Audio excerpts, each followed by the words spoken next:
Hello everyone, welcome back to another video. Today I'm back at Volume 1 and I'm back with the lovely Bea, who you will recognise from a video that Bea and I filmed late last year on the training wall.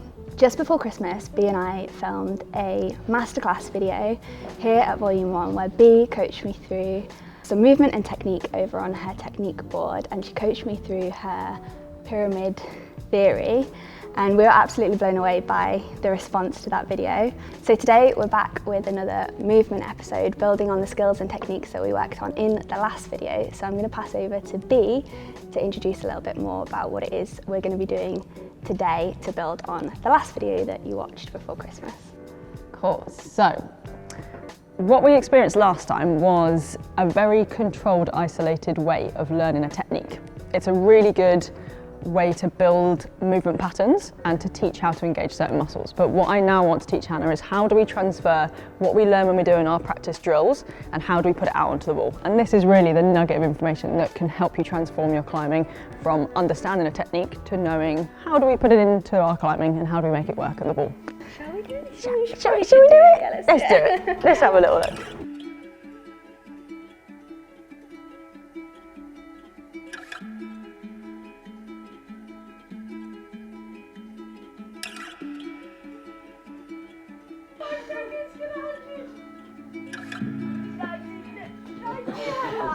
So we're going to do recapping the drills on the technique board and then going out and learning how you find them in climbs and how you can start applying them on the wall. Choreographing the vertical dance. Do you remember? Have you been practicing religiously your I have, of course I have. drop knee and inside? We're just going to focus on drop knees and inside edge flags today, because in my experience it's very natural for people to do outside edge flags, and it's what people primarily will pick to do on steeper climbs alongside rockovers.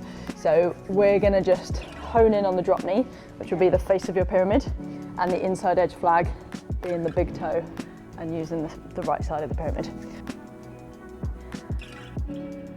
Good, now look at the right, yeah, really good.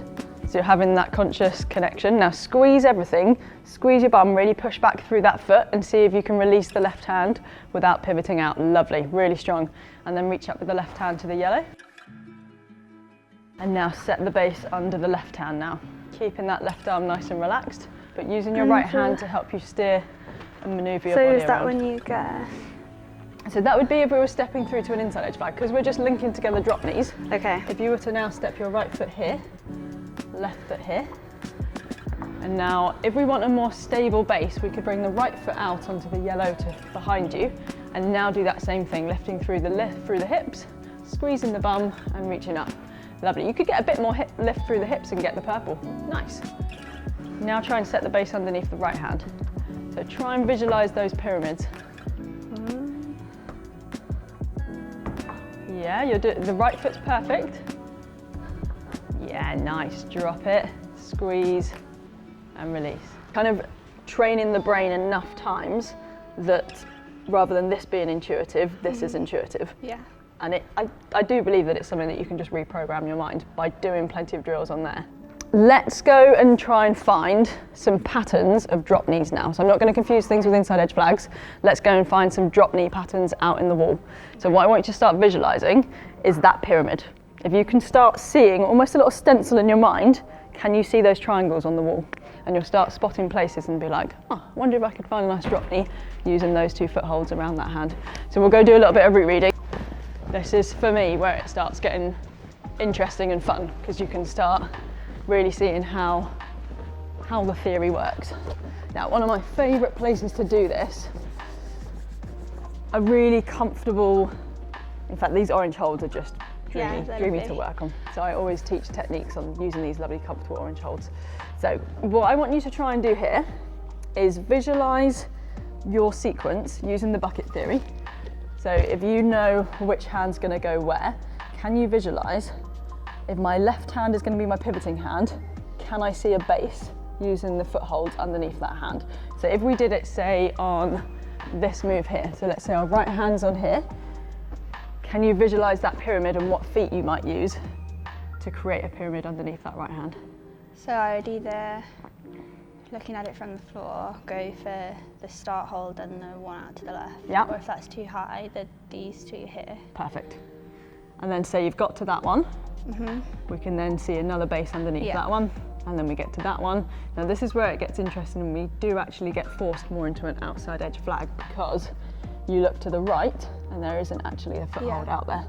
So the sequence on this, I want you to try and find drop knee, outside edge flag, drop knee, drop knee.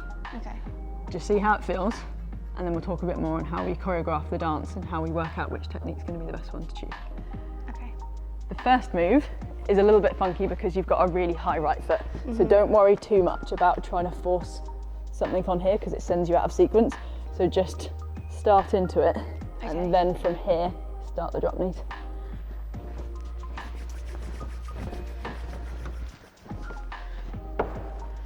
So straight away, relax those arms. So even on that first move, really good. Now relax the right arm and set the base. Keep the pivoting hand on, so you're keeping the left hand in. Good. Now question there, do I need to have my foot that high, or is that just causing an unnecessarily awkward move? So could you achieve the same outcome? Yeah, keeping the foot comfortably low. Awesome. Now, setting the base underneath the left arm. Working the feet go to be at a comfortable height, but you can still reach, pushing through the legs. Easy peasy, beautiful. Now this is the one where we're going to go outside edge flag. So you're going to step comfortably through into a left foot, flag out to the right, lift through the hips and push. Lovely. So are you just creating the third point with exactly? Smear, yeah, 100%. So that's what that flagging leg is. And sometimes it just makes sense within the sequence to go straight into an outside edge there. Now, that foot's uncomfortable because of the angle of it. So what does it feel like exactly to just keep it on the lower one? Yeah, it feels like I'm like swinging out that way. Yeah, so use the lower foothold that you can push against, and you've then got that back push at the correct angle. Perfect, so you didn't need to go any higher with that right foot. And it's just having that realization, and the more you practice these drills, the more your body and mind will start learning how high do I need my feet in order to reach stuff. Hopefully you'll find that that, with a little bit of a glute lift, is the most comfortable finishing point. Yeah. Cool. So I call this process like choreographing your perfect, efficient vertical dance. If we start questioning what is, for me, the most efficient technique to use on this climb, we've then established that the first move, because you've got a bit of an awkward high foot here, it's kind of just a bit of an open hip, monkey leg swing to here. And then we've got drop knee, into drop knee, into drop knee, into outside edge flag, into drop knee, and then maybe just a little step to match. And then if that feels for you like the most efficient way to do that climb, then your brain and your body start connecting those pieces of the patterns and go, okay, when I'm starting to do harder stuff, is a drop knee the perfect thing for me here? Yeah. Do I need to do an outside edge flag? It's just kind of eliminating the bad and reinforcing the good. Yeah. Okay, now let's, out of interest, force all inside edge flags on here and see what does it feel like. Do any of the moves work? Okay. If I force myself to start on an inside edge, can I create that same movement by doing these flags? And you'll realise that if this climb only had a fraction of the number of footholds, you could still create that really stable base using inside edge flags as well. We'll go back to the technique board in a second as well, but I just want to see how intuitive. Starting. Let's start with the left hand up, just because the first foothold makes that a bit of a confusing sequence. So starting from there, look at that left arm, perfect.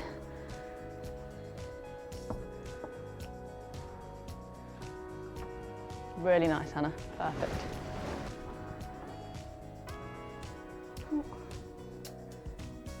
Yeah, so what you'll find there. Ooh, error. Cool. So what your body has hopefully learned here is that in that situation, a drop knee is way more efficient for you. Yeah. Because you're having to get your feet too high, which is putting more weight on your arms to do a flag. Yeah. But it might be that this move works as one.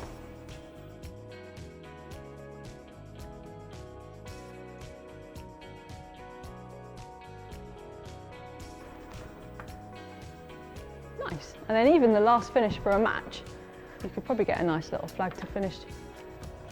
Lovely. Cool, so we're reinforcing there. The inside edge flags work quite nicely in nearly all of the moves, other than one where you're probably going to choose the drop knee.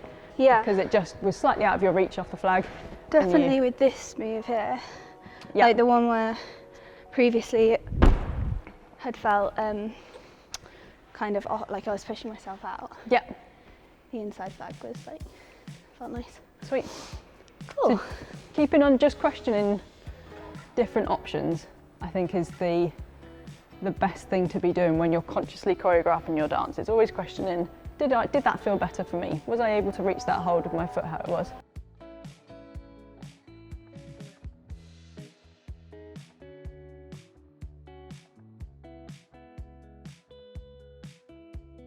I'm still, probably will spend another decade of my career trying to work out why it's not people's intuitive favourite technique. But nearly everybody that I teach, it's like, I've never used that technique. And then as soon as I teach them, they're like, well, it's the easiest one. It's lovely. It's so flowy. Yeah. So yeah, I'm kind of on a mission to spend the rest of my career encouraging people to use inside edge. Oh no, definitely. It came up time and time again in like the comments. It was like, I didn't use I use like a flag all the time, but never that way. Which it just doesn't make sense that twist through the whole body is what we would naturally choose to do. The only theory I've come up with is that it's a protective thing, because I tested myself actually on a project on the comp wall, and I watched back the video and I choose when I'm in a exposed, scared situation, feeling like I might fall off, I chose to do a foot swap outside edge flag rather than stepping through, and I think it's because that psychologically is more vulnerable because you're trapping yourself inside your own foot. So that's the only thing I can think that it's a psychological protective thing. Yeah. Whereas I don't think the outcome would have been any different. It probably would have been more efficient to have just done that. But I chose to do that. And when I'm at my limit, I'll still choose an outside edge.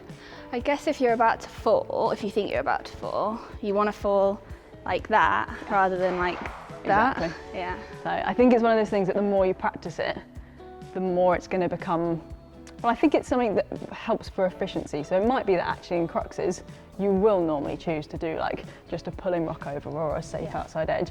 But if you've climbed efficiently right up to that point, the energy you're going to have left, that's the idea. Yeah. So, okay, cool. So are you happy that you've choreographed your perfect dance now? Yeah, I think so. What was your combination in the end? So it was drop knee.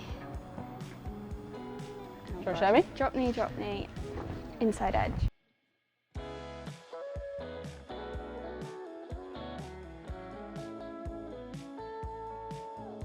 Don't overthink it. That's it.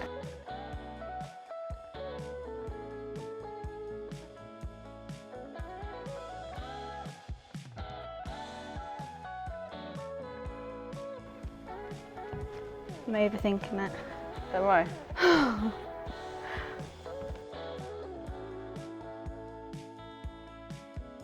I think I've gone for all inside. Yeah, but that's cool. That's interesting in itself.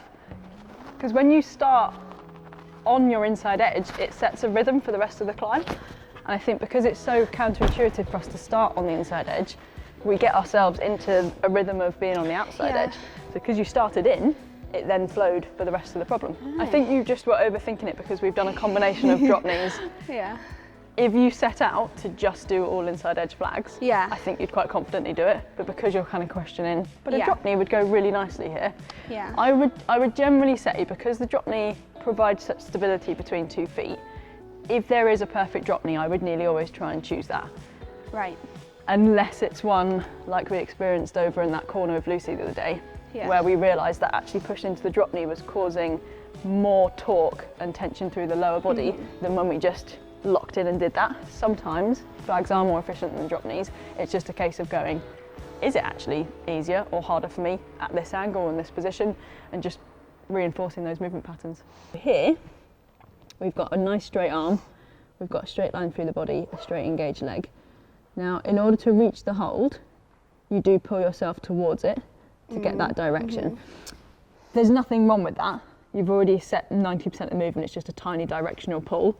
I would question, did that need to happen, or could it have just been a rotation of the shoulder? But there's very little weight on your arms at that point. Okay, so now I want you to, using this, draw some lines for me. So I'm looking for glute engagement, setting of the base. In fact, I'll show you on the first one. I'll do it with opposite hands. So what I'm looking for, you've picked a drop knee, so I'm looking for that pyramid base. And we're pivoting around a nice straight arm, so that one's good. Now what we've got here is the banana through the body. Right, okay. So because you knew that that was comfortably within reach, you could argue, well, I didn't have to lift my hips because I could already reach it, which is totally true. But if we're practicing like efficient movement patterns and we're using this as a drill, I would say, we want to take, why is it doing that? We want to spend some time thinking, can I squeeze my bum? Can I lift up through the hips during this sequence? Which is why we would do drills like hovering the hand past the hold and over the hold on the technique board. Because again here, there's still that slight sag in the body. The position's good and it's comfortably within reach and you're not having to bend too much. But if that was any further away, you would probably have had to have pulled because there's not a complete push through the leg and we haven't quite got that lift through the hips.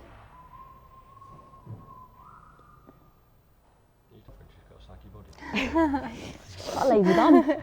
I've got a lazy, it's very heavy, that bum. Do you know what I want to see you do is this one more time. We're going to really focus on that engagement through the glutes, get those straight lines. We'll draw some lines and then we'll do a can we transfer it onto the wall. Lovely.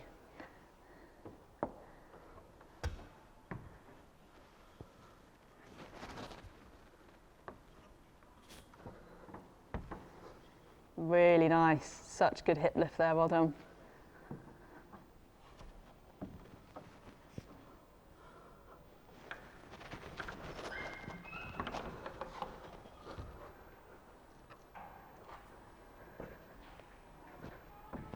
Brilliant. Did that have more conscious awareness in the glutes? It certainly looked like it, well done. Good rule of thumb when you're doing this drill is what technique will allow me to keep my arms straight. If my pivoting arm can stay straight, then my focus is going to be in lifting through the hips. If I can't keep my arm straight and reach the hold by lifting through the hips, I'm questioning what technique would allow me to do that. And the more we reinforce that, the more efficient our movement patterns are going to become. Right. So this is the confusing bit because you're already going for that. Think about that we're always setting the base from the pivoting arm. So now where people get confused with this is they're often thinking about the base being beneath the hand that you're reaching for. But if you can set up a stable base that's powering you towards the hold, that's actually where we want the stability to be lifting to support you to send you to that direction. So then if we use the straight line one, hopefully you'll be happy to see quite a nice straight line for your body. If you draw a line from your toe right up to the hand of the hold you're reaching to, that's a pretty darn straight line through the body. And that's because we've got a really nice push from here, the knees dropping down, your glutes are engaged, you've got that arrow pushing you through. And I think because there's that conscious awareness here and pushing into that foot there and pushing down onto that foot there, you haven't had to do any pulling to get you towards that hold because you've just been lifting through the whole body. Now this one was slightly trickier. This is very similar to the first inside edge flag one you did. I think it's because either it's slightly out of reach for you, so I would actually argue that the drop knees were slightly more efficient than the inside edge flags on those two moves that we've seen the slight bends in the arms, just because you've been slightly out of reach. So you could argue if those hand holds were worse or the feet were worse, you'd be putting yourself in a slightly overstretched position and having to grip a little bit harder.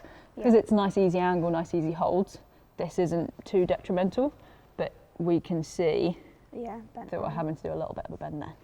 And I believe if you were doing a drop knee in that position, you'd probably, actually that was the one that we looked at the outside edge on. So actually it could just be that we needed a bit more straightness in the right leg. So this would be an interesting one to draw the other side of the pyramid actually. This could get a bit confusing. I can draw it for you if you like. I'm already confused. Let's do the straight line through the body and then I'll show you the pyramid. Doink. Yeah, so really nice straight line, really good glute engagement here. So if we're drawing the pyramid that we've got on the wall over on the technique board, if that would have been your pyramid base, that's your side of the pyramid. Right, yes. So that's why we know that if we're doing flagging, we're generally doing side of the pyramid, drop knee, face of the pyramid. Right. Make sense? Yeah, it does make sense. Okay. So that leg is being your counterbalancer as opposed to having your base set beneath. I'm going to go really mean. I'm going to film you doing it the first time. Okay. I want you to climb intuitive, but with it in mind what we've been going through. So don't overthink it to the point that it really slows you down.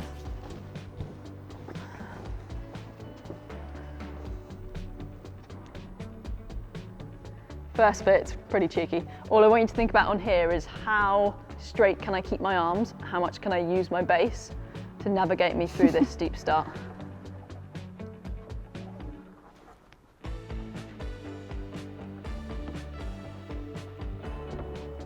Nice.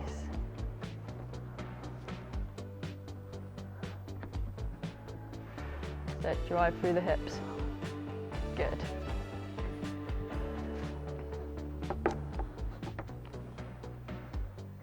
Nice, back flag.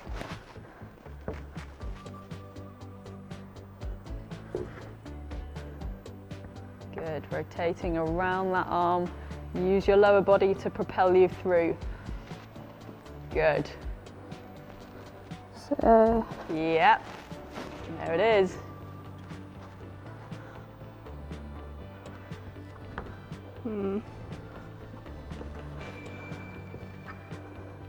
Lifting through the hips. So, yeah, nice. Constantly thinking, can I rotate around my straight pivoting arm and lift more through the hips?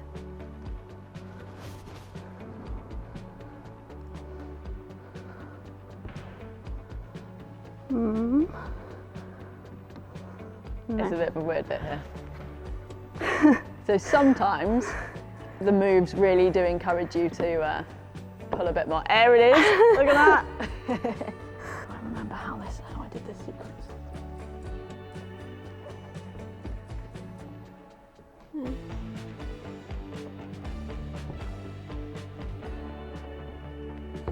nice.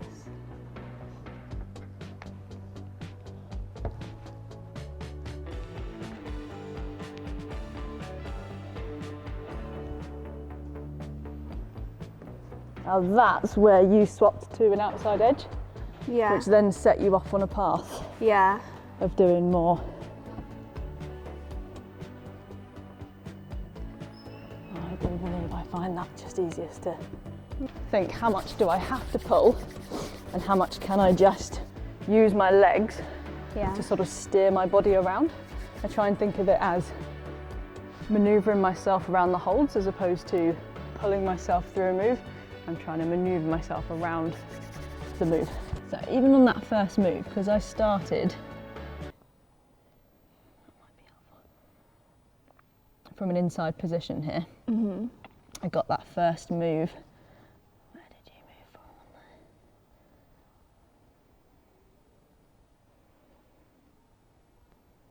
So it wasn't that you did that move badly by any means. It was just starting a pattern Yeah. in a way that I started twisting in right from the start, because I think you used your left arm, yeah, so you pulled in there and then locked off on the right, so there's slightly less bicep abuse on that first move.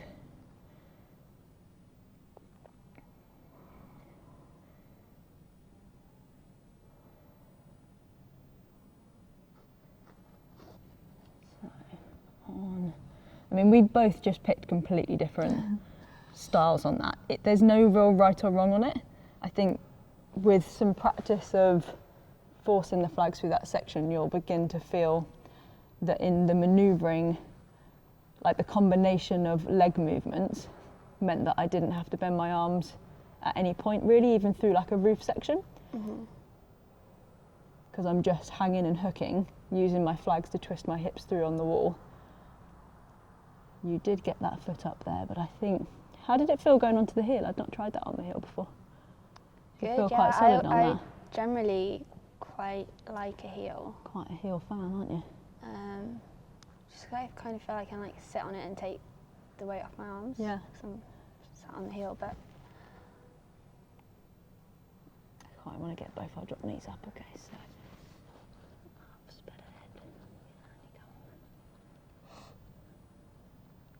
I guess is it more difficult to maintain that the or how do I say, more difficult to maintain the straight line through the hips on an overhang?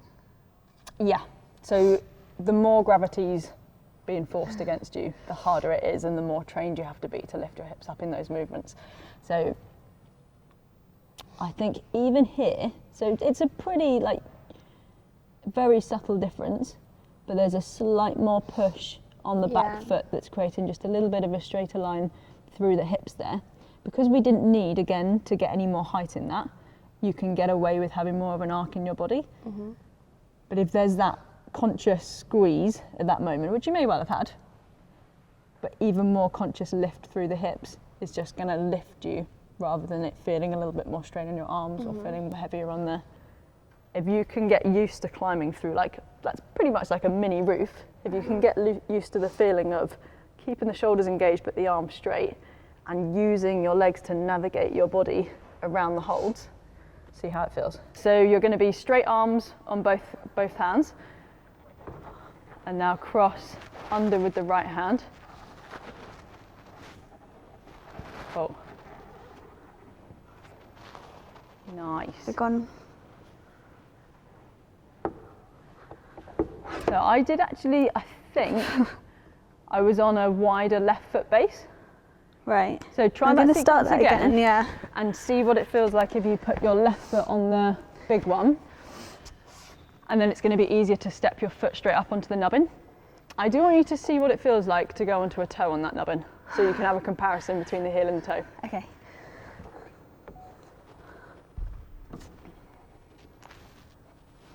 Nice. Yeah. And then try the inside flag from there. Squeeze the glutes, rotate around the shoulder. Nice, it's a big move, that one. And then straight into the high right foot. Feels really flexible. Interesting, yeah, that's not a comfortable foot placement position. If I maybe gave myself... And now how close can you get the left hip up if you really drive up? Yeah, much better.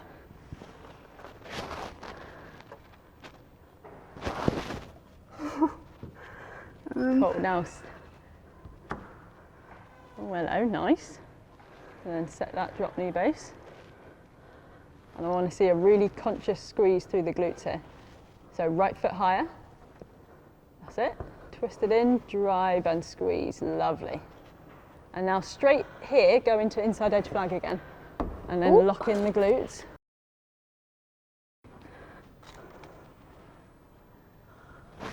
Nice, and then another one here. Squeeze and lock in. Bring the flagging leg slightly lower down on these ones. Yeah. And another? Now if the foot's quite high, you can flag behind. So see what it feels like here to just to do a little back flag. Nice, comfy. And then I like a high right foot here, because you can really get your belly button right over that toe. And imagine you're trying to sit your belly button on top of your right toe now. Would you bend? Yeah, so there's going to have to be a little bit of oomph here, but it's how efficient you set the base that makes that oomph effortless or quite a pull. So let's have a look at, ooh, I do want to go one step further, I think, with you. Yeah, okay, we're going to do it on this lilac one. Okay. So we're just going to try and find as many drop knee bases as we can. And if an inside edge flag appears, happy days. But I just want you to think, where can I find that base? How can I set the base and how much lift can I get through the hips?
So that arm's staying relaxed as long as it can, so that I'm just pivoting up, and then here it's the base. Yeah. And then keeping that foot low, and then I think, I'm not going to go for this, but I think I do another, yeah. So there's like so many options for keeping this as relaxed as I can, setting the base up to then send me to the next move. If we have a little look at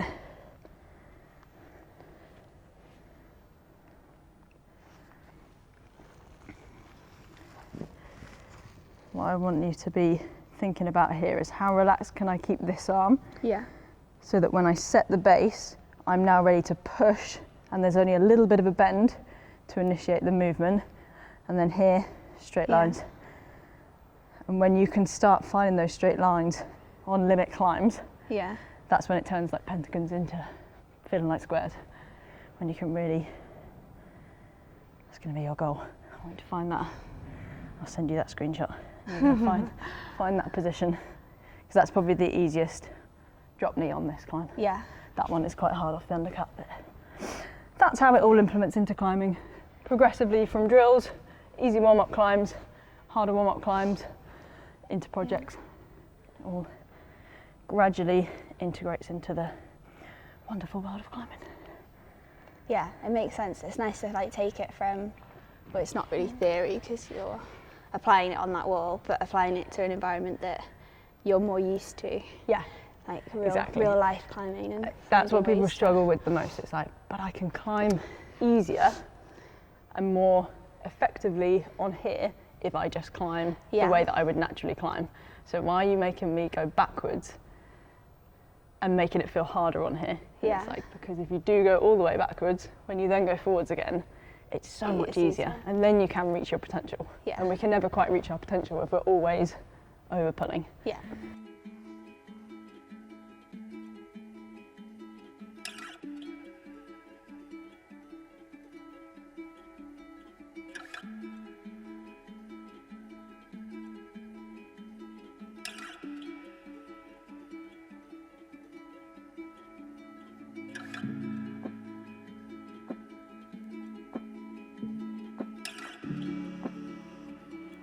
So I hope you enjoyed this movement masterclass with Bea and I. Once again, thank you very much to Bea for her time. I find these sessions really, really valuable, and today particularly, moving from the technique wall into kind of like real life climbing terrain, it really shows the application of the drop knee and the inside flag and the outside flag for more efficient climbing. I'm going to leave Volume 1 and Bea's links in the description of this video, so if you want more coaching magic from Bea and from Volume 1, then I would recommend that you check them out. Bea and I are planning to do more videos together in the coming months, so there'll be more training and coaching content coming your way. So if you'd like to see more, subscribe to the channel, follow Bea, follow me, and keep an eye out for future videos. Bye.